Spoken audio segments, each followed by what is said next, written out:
안녕하세요. 오늘은 현대차 주식에 대해서 살펴보겠습니다.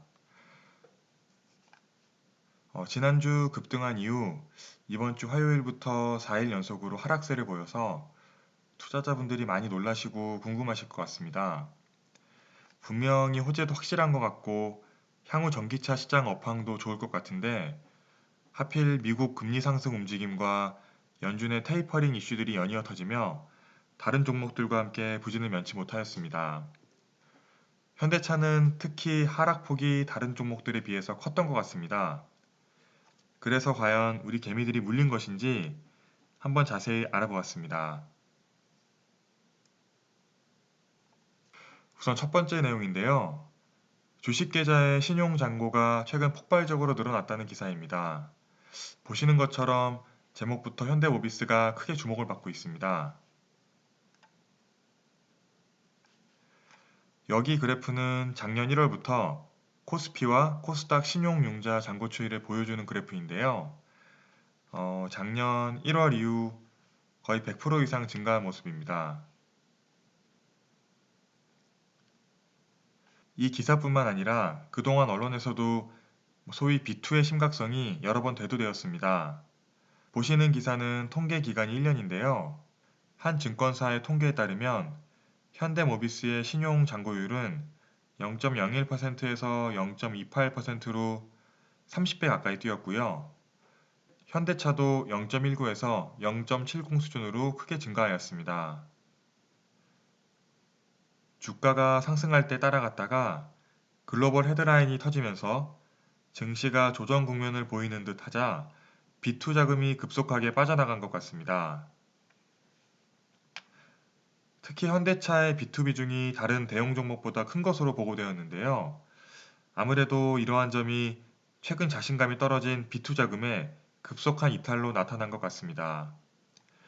주가가 안정화되려면 우선 좀 이런 냄비 같은 자금들이 좀 정리가 되고 깨끗해져야 할 것 같습니다. 다음은 현대차 그룹의 미래 성장 동력을 위한 움직임을 조금 구체적으로 안내해준 내용입니다. 이 표는 지난 3년간 현대차 그룹의 투자 현황을 보여주는 표인데요. 작게는 3억부터 많게는 2조 4천억까지 아주 다양하고 왕성한 투자 현황을 확인하실 수 있습니다.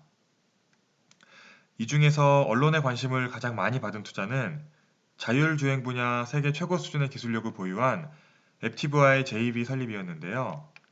구체적으로는 2023년에 미국에서 리프트와 함께 미국 주요 지역에서 상용화 서비스를 시행할 계획이라고 합니다.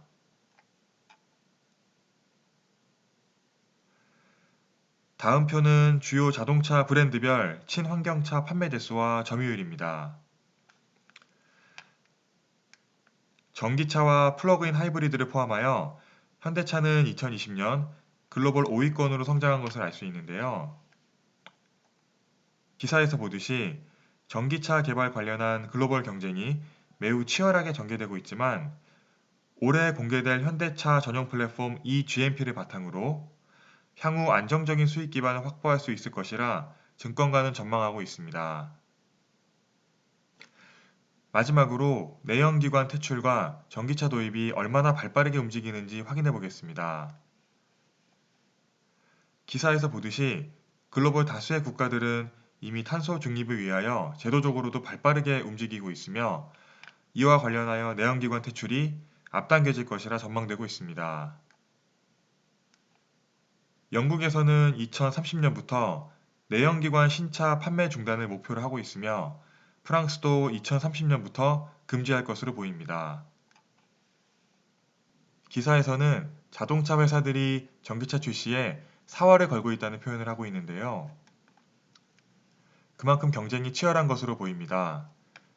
현대차 그룹 연구소에 따르면 올해 전기차 판매량은 235만 대로 전년 대비 약 40% 가까이 급증할 것으로 예상이 되었는데요.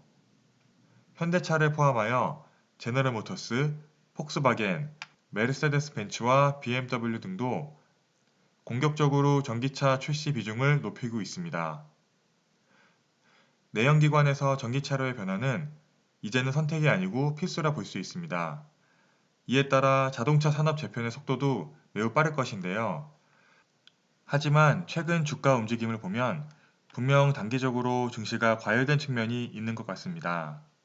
앞서 언급된 것처럼 비투자금의 이탈과 같은 단기적 성격의 수급이 안정화된다면 다시 한번 산업과 회사 본연의 가치와 성장성에 주목할 필요가 있다고 생각합니다.